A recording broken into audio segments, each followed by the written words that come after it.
Hello everyone, myself Anup sir.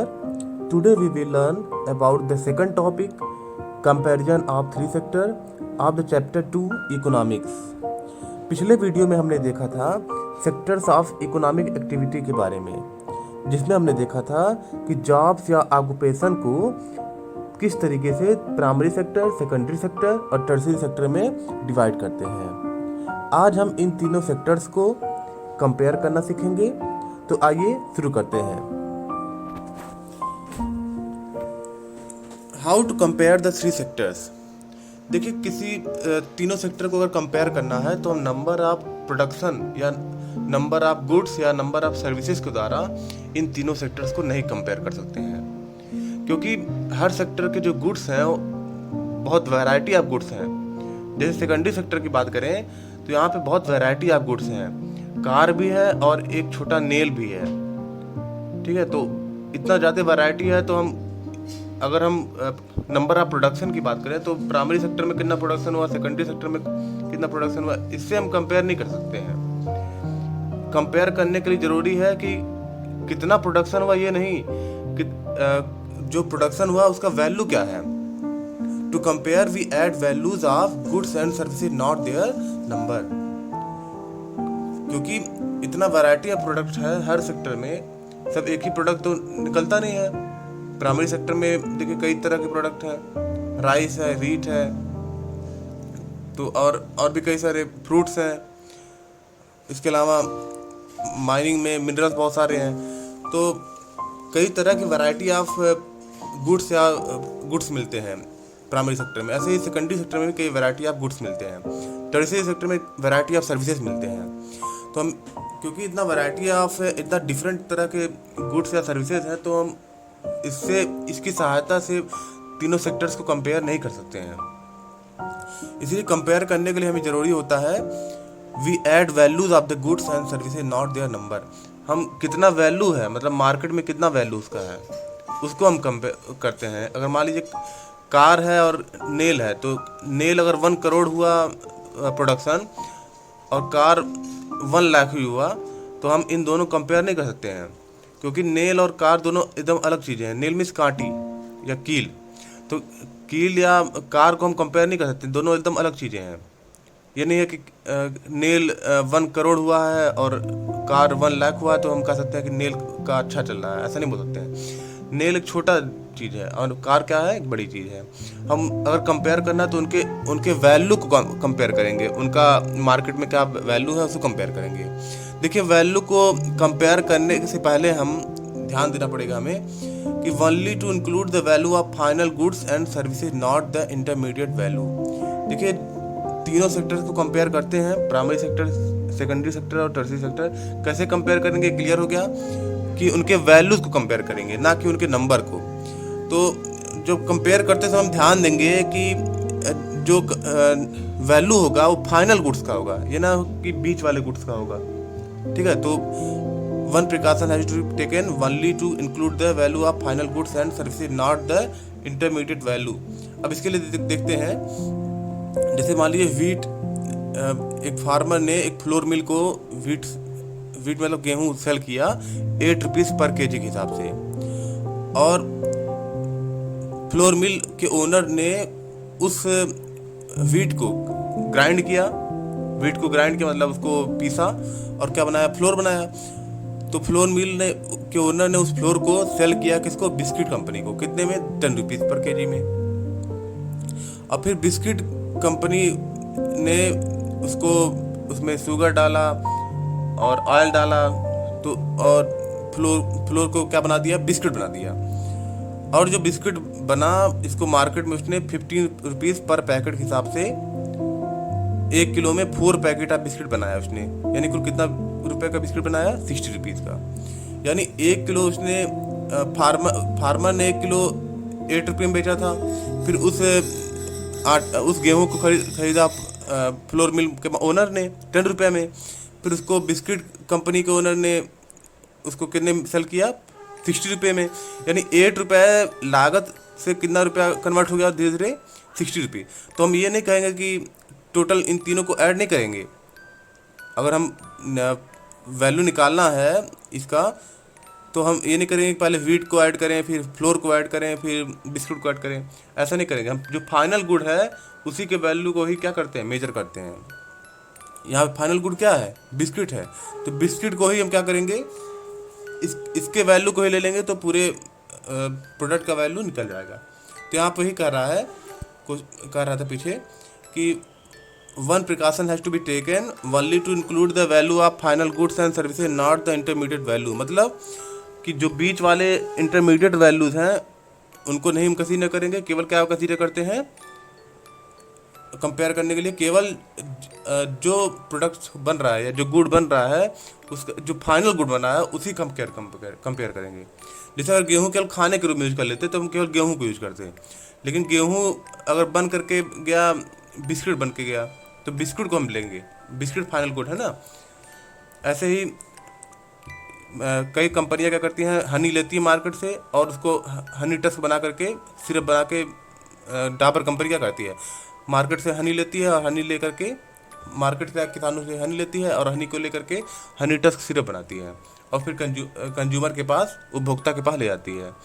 तो उसमें क्या है, हनी का हम इसमें हनी का गुड्स, हनी का वैल्यू नहीं कैलकुलेट करेंगे, इसमें हम जो हनी टस्क जो मार्केट में जो गया और जो कंज्यूमर यूज किए उसका वैल्यू हम लास्ट में कैलकुलेट करते हैं।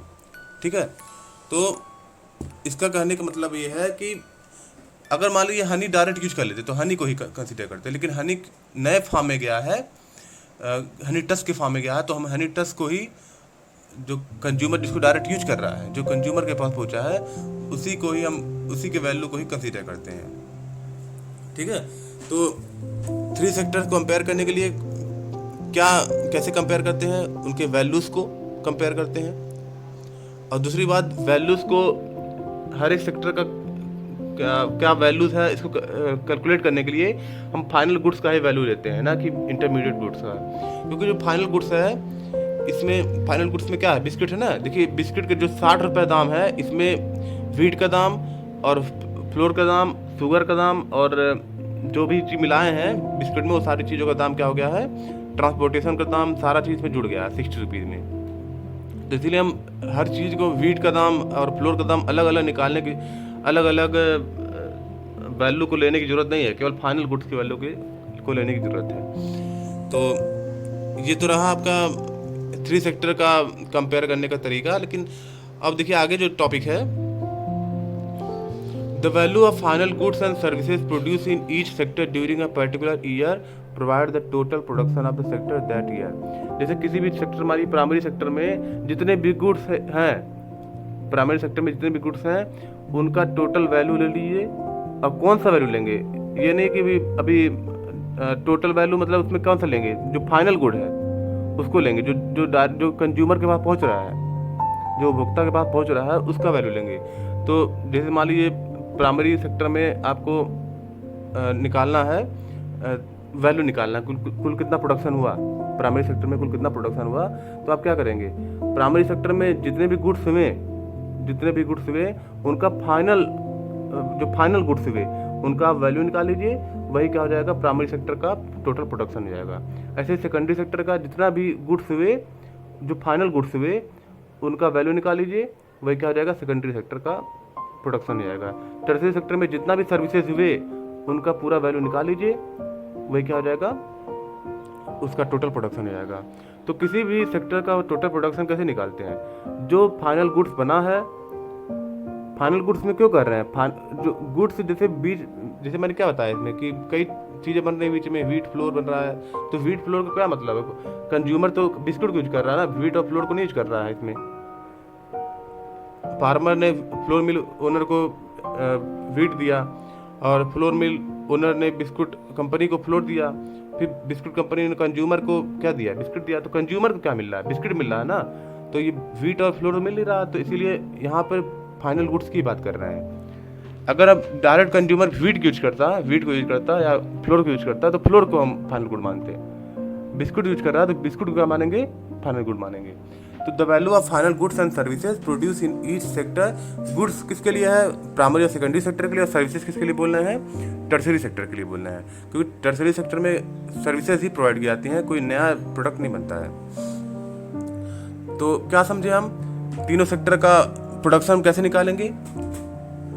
तीनों सेक्टर का प्रोडक्शन निकालने के लिए जितने भी प्राइमरी सेक्टर में जितने गुड्स हैं, फाइनल गुड्स, उनका प्रोडक्शन कितना हुआ है, उनका वैल्यू क्या है, ठीक है। Value of production of final goods of primary sector वो निकाले, value of production of final goods of secondary sector निकाले, और value of final services of tertiary sector, तीनों निकाल लिए। उसके बाद हम तीनों को कंपेयर कर सकते हैं। अगर हम तीनों सेक्टर्स के जो टोटल वैल्यूज को जोड़ देंगे, and the sum of production in the three sector give the gross domestic product. अगर हम तीनों सेक्टर्स के जो भी प्रोडक्शन हुआ है, तीनों सेक्टर में जो भी प्रोडक्शन हुआ है, उनको अगर हम ऐड कर दें तो क्या बनेगा, ग्रॉस डोमेस्टिक प्रोडक्ट बनेगा, यानी जीडीपी बनेगा। ठीक है, जीडीपी समझ में आया। तीनों सेक्टर हैं अलग अलग, प्राइमरी सेक्टर, सेकेंडरी सेक्टर और टर्सरी सेक्टर। तो तीनों सेक्टर में कुछ प्रोडक्शन हुआ, तीनों प्रोडक्शन को का जो वैल्यू है उसको ऐड कर दीजिए। प्राइमरी सेक्टर में कितना प्रोडक्शन हुआ उसका वैल्यू लीजिए, सेकेंडरी सेक्टर में जितना प्रोडक्शन हुआ उसका वैल्यू लीजिए, और टर्सरी सेक्टर में जितना प्रोडक्शन हुआ उसका वैल्यू लीजिए। तीनों प्रोडक्शन को क्या कर दीजिए, जोड़ दीजिए, तो क्या बन जाएगा, वो जीडीपी बन जाएगा।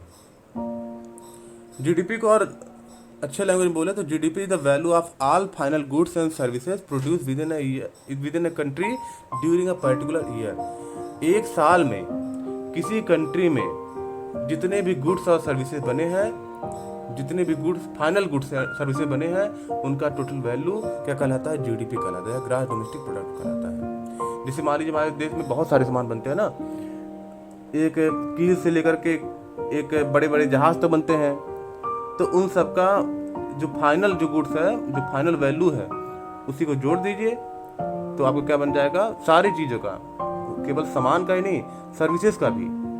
जो भी लोग ऑक्यूपेशन कर रहे हैं, कई लोग डॉक्टर हैं, कई टीचर हैं, कई कुछ हैं, उनसे टैक्स मिलता है ना गवर्नमेंट को, तो इन सब का टोटल जितना भी पैसा है, जितना भी वैल्यू है, सर्विसेज का वैल्यू, जितना गुड्स का वैल्यू, जितने भी सामान ये पूरे हैं, पूरे कंट्री में जितने भी गुड्स या सर्विसेज बन रहे हैं, इनका पूरा वैल्यू निकाल लीजिए, और इन पूरे वैल्यू को क्या करिए, गुड्स जो फाइनल वैल्यूज हैं, जो फाइनल गुड्स और सर्विसेज हैं, उनका वैल्यू निकाल लीजिए, तो ये क्या बन जाएगा, जीडीपी बन जाएगा।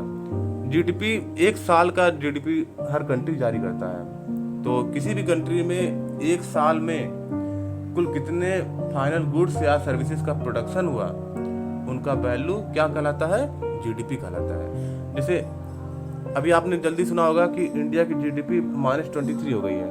तो ये -23 कैसे हुई है, ये थर्ड मंथली हुई है, अभी एक साल पूरा नहीं हुआ है। एक साल के बाद ये जारी करेगा, गवर्नमेंट जारी करेगी कि कितना जीडीपी डाउन गई है। तो -23 हो गया है, तो क्योंकि कोरोना की वजह से। देखिए जब प्रोडक्शन, अभी कोरोना में जीडीपी डाउन क्यों हो रही है, क्योंकि इस समय प्रोडक्शन क्या हो गया, बहुत कम हो गया है।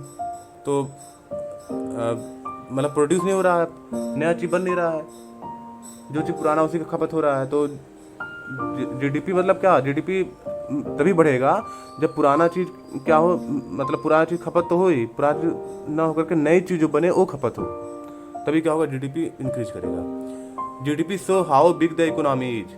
जीडीपी शो करता है कि कितनी बड़ी इकोनॉमी है। जैसे इंडिया इस समय पूरे वर्ल्ड की 5th लार्जेस्ट इकोनॉमी है। सबसे नंबर 1 पे है यूएसए, अमेरिका, संयुक्त राज्य अमेरिका है। उसके बाद फिर चाइना है, उसके बाद फिर कई कंट्रियाँ हैं, जर्मनी, ये सब कंट्रियाँ हैं। In India the mammoth task of measuring GDP is undertaken by central government ministry. देखिए इंडिया में इतना मैमथ, मतलब इतना भयंकर, बहुत छोटा टास्क नहीं है जीडीपी को कैलकुलेट करना। इतने सारे गुड्स और सर्विसेज प्रोड्यूस होते हैं कि हम अगर नाम गिनाना चाहें तो कई दिन लग जाएंगे गिनने में ही, इतने सारे गुड्स और सर्विसेज प्रोड्यूस होते हैं। तो इतना बड़ा भारी भरकम गुड्स, इतनी भारी भरकम लिस्ट है गुड्स और सर्विसेज का, और उनका फाइनल वैल्यू हमें निकालना है। तो इसके लिए इसकी जिम्मेदारी किसके पास होती है, इसकी जिम्मेदारी होती है सेंट्रल गवर्नमेंट के मिनिस्ट्रीज के पास। कई मिनिस्ट्री होते हैं, वो सब आपस में तालमेल बैठा करके और सब अपना अपना डाटा सेंट्रल स्टैटिस्टिक्स ऑफिस को सेंड करते हैं, और बाद में सेंट्रल स्टैटिस्टिक्स ऑफिस डाटा को जारी करके बताता है कि हमारी कंट्री का जीडीपी कितना है, बढ़ रहा है कि घट रहा है कि कुछ नहीं हो रहा है। तो ये होता है। उसके बाद फिर इसको वर्ल्ड बैंक या IMF इंटरनेशनल मॉनेटरी फंड या यूएनओ, इन सबको भेजा जाता है और वो सब कैलकुलेट करके बताते हैं कि कौन सी कंट्री, किस कंट्री का जीडीपी कितना है या किस कंट्री का जीडीपी कितना रेट से बढ़ रहा है। जीडीपी हर साल का होता है, मतलब हर साल में कितना प्रोडक्शन हुआ उसका होता है, तो हर साल डाटा इसका अलग अलग आता रहता है हर कंट्री का। अब देखिए, ये तो रहा, आपने देख लिया जीडीपी के बारे में। जीडीपी मतलब एक बार फिर से बता दें, जितने भी फाइनल गुड्स और सर्विसेज हैं, फाइनल गुड्स सर्विसेज, इंटरमीडिएट नहीं, इंटरमीडिएट तो ऑलरेडी फाइनल वाले में कैलकुलेट रहता है। इंटरमीडिएट गुड्स का जो वैल्यू होता है, जैसे आपने देखा कि यहाँ पे जो 60 रुपीज़ का जो बिस्किट बेचा गया उसके अंदर व्हीट और फ्लोर का दाम उसमें जुड़ा हुआ था और ट्रांसपोर्टेशन का दाम और चीज़ों का दाम, जो भी चीज़ें इसमें लगी बिस्किट बनाने में, उन चीज़ों का दाम क्या था इसमें जुड़ा हुआ था। तो इसीलिए फाइनल गुड्स का ही हमेशा लेते हैं, फाइनल वाला गुड ही लेते हैं। तो आपने क्या देखा कि GDP the value of all final goods and services produced with in a country. एक देश में सारे जो फाइनल गुड्स हैं, गुड्स मतलब सामान, सर्विसेज मतलब सेवा, जैसे टीचर, डॉक्टर सब क्या करते हैं, सेवा करते हैं ना। GDP the value of all final goods, सारे फाइनल गुड्स और सर्विसेज का value with in a country. एक देश में, किसी एक देश में सारे जो फिनिश्ड गुड्स और सर्विसेज हैं उनका वैल्यू अगर एक साल में हम कैलकुलेट करेंगे तो क्या कहलाएगा, वो जीडीपी कहलाएगा, यानी ग्रॉस डोमेस्टिक प्रोडक्ट कहलाएगा। और इंडिया में ग्रॉस डोमेस्टिक प्रोडक्ट का जो डाटा है कौन मेजर करता है, कौन चेक करता है, ये सेंट्रल गवर्नमेंट के मिनिस्ट्री चेक करते हैं। और कौन जारी करता है, ये सेंट्रल स्टैटिस्टिक्स ऑफिस इसको जारी करता है। अब देखिए अगला टॉपिक है इसी कंपैरिजन ऑफ थ्री सेक्टर का, हिस्ट्री चेंजेज इन सेक्टर। देखिए, at initial stage of development primary sector was the most important sector of economic activity.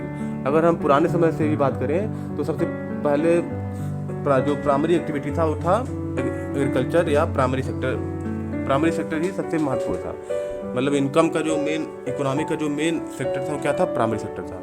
लेकिन 18-19 सेंचुरी में, यानी जब ये इंडस्ट्रियलाइजेशन आया, औद्योगिक क्रांति आया, तो उस समय क्या हुआ कि सेकेंडरी सेक्टर बहुत तेजी से राइज अप हुआ।